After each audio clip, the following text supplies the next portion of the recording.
مخالف اپوزیشن اتحاد Pakistan democratic movement کا تیسرا پار شو آج کوئٹہ میں ہوگا. میدان سج گیا. پی ڈی ایم کے سربراہ مولانا فضل الرحمان کا کہنا ہے پی ڈی ایم تحریک اس لیے نہیں اٹھی کہ یہ ناکام ہوگی, یہ تحریک ان کو چلتا کرے گی.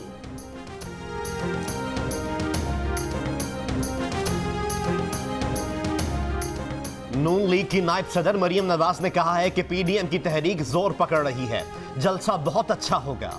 اپوزیشن کی تحریک سے مارشل لا لگنے کا کوئی امکان نہیں. عوام کو اب معلوم ہو گیا کہ مافیا کون ہے.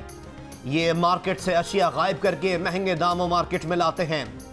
ہم نے انتظار کیا کہ یہ لوگ حکومت کیسے کرتے ہیں, مگر یہ ناکام ہو گئے. اب اس حکومت کا عوام کے سامنے ٹھہرنا مشکل ہے.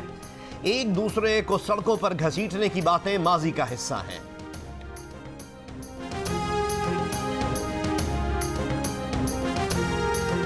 وفاقی وزیر شبلی فراز کی مریم نواز پر تنقید. کہا کہ مریم نواز غصے سے بھری ہوئی اور بوکھلاہٹ کا شکار ہیں. اخلاقی دیوالیہ پن کے شکار مفرور قوم کی رہنمائی کے اہل نہیں ہو سکتے. عمران خان نے کرپٹ ٹولے کے خلاف قوم کو جگایا. کرپشن کے خلاف جد و جہد سے پیچھے نہیں ہٹیں گے.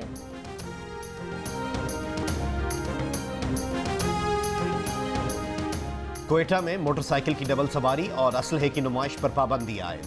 محکمہ داخلہ کے مطابق موٹر سائیکل کی ڈبل سواری پر پابندی ایک روز کے لیے عائد کی گئی. صبح 11 سے رات 8 بجے تک موبائل فون سروس بند رہنے کا امکان. ڈی آئی جی کوئٹہ اظہر اکرم کا کہنا ہے جلسے کی سیکیورٹی کی 4 تہیں بنائی گئی ہیں. 5000 سے زائد سیکیورٹی اہلکار تعینات کیے جائیں گے.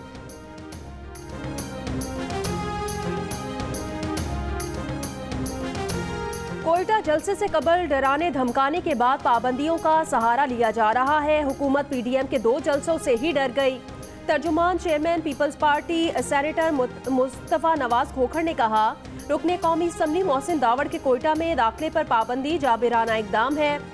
منتخب رکن قومی اسمبلی کو اپنے ہی ملک کے ایک صوبے میں داخل ہونے سے کیسے روکا جا سکتا ہے. حکومت کچھ بھی کر لے اس کے دن گنے جا چکے ہیں. حکومت گرتی ہوئی دیوار ہے. پی ڈی ایم کا ہر جلسہ اس کے لیے ایک دھکا ثابت ہو رہا ہے.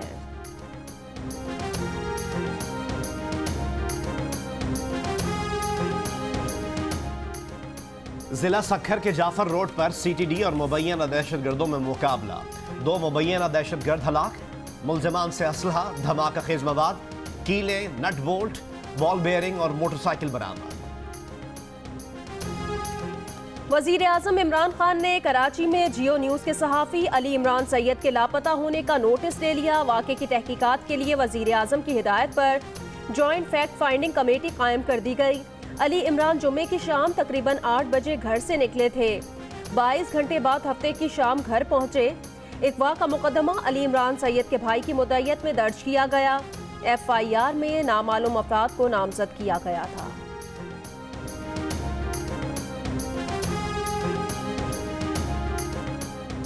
جیو نیوز کے صحافی علی عمران کی واپسی پر جیو نیوز اور علی عمران سید کے گھر والے, صحافی تنظیموں, تمام میڈیا گروپس, سینئر صحافیوں, سیاسی رہنماؤں, سول سوسائٹی, عوام اور انسانی حقوق کے نمائندوں کے شکر گزار ہیں. ان سب نے علی عمران سید کے لاپتہ ہونے کے خلاف آواز اٹھائی, فوری اور باحفاظت بازیابی کا مطالبہ کیا اور جیو نیوز کے ساتھ کندھے سے کندھا ملا کر کھڑے رہے.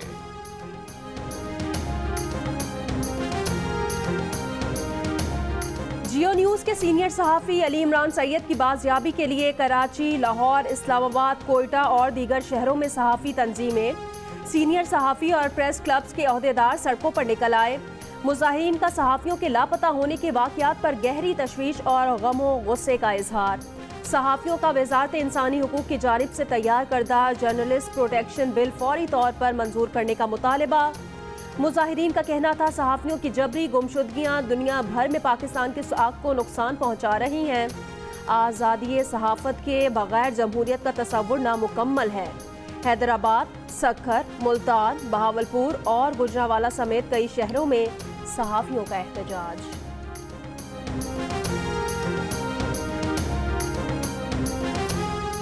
وزیر اعظم عمران خان نے کہا ہے کہ چاہتے ہیں کمزور اور طاقتور پر یکساں قانون کا اطلاق ہو.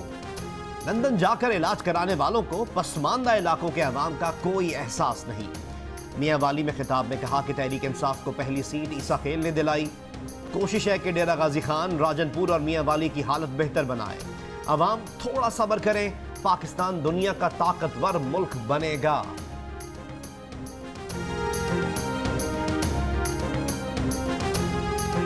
پیپلز پارٹی کے چیئرمین بلاول بھٹو زرداری کے وفاقی حکومت پر وار، کہا یہ تبدیلی نہیں تباہی ہے. گلگت بلتستان کو اس تباہی سے بچانا ہے اور پیپلز پارٹی ہی اس کا واحد آپشن ہے.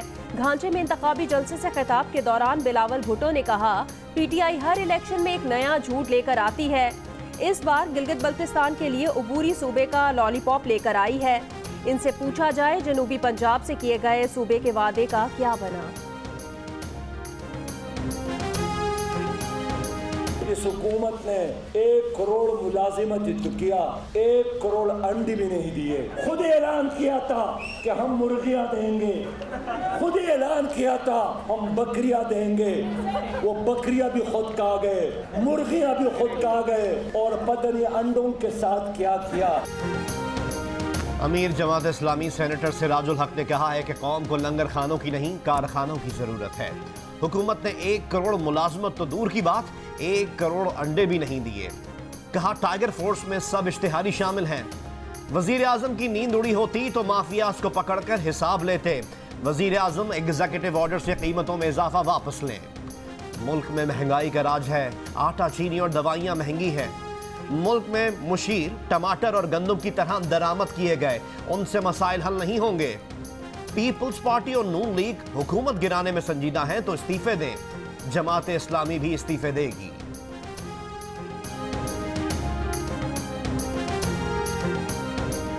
محکمہ زراعت پنجاب نے اسموگ پر قابو پانے کے لیے کاشتکاروں کو ہیپی سیڈرز مشین مہیا کرنا شروع کر دی. یہ مشین بیک وقت فصل کی باقیات نکالنے اور بیج بونے کا کام کرتی ہے. فصلوں کی باقیات جلانے والوں کے خلاف مقدمات کے اندراج کا سلسلہ بھی شروع ہو گیا.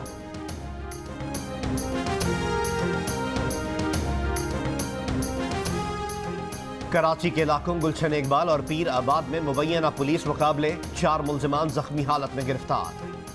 کھارا در میں اسلحہ دکھا کر دکاندار کو دھمکیاں دینے والا پولیس اہلکار گرفتار، مقدمہ درج.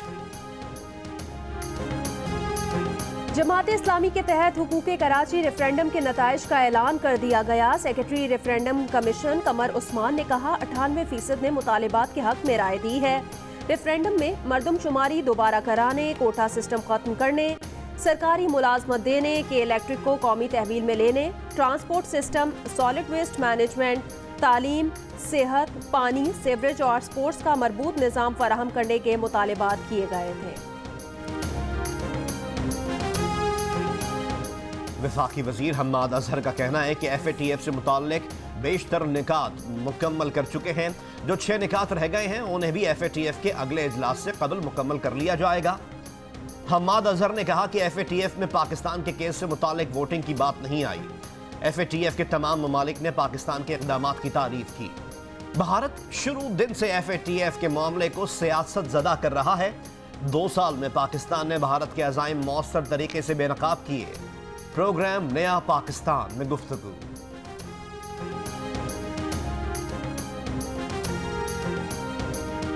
جیو اور جنگ گروپ کے ایڈیٹر ان چیف میر شکیل الرحمان 226 روز سے قید میں. میر شکیل الرحمان کی گرفتاری، روزنامہ جنگ، دی نیوز اور جیو ٹی وی بند کرنے کی کوششوں کے خلاف مختلف شہروں میں احتجاج کا سلسلہ جاری.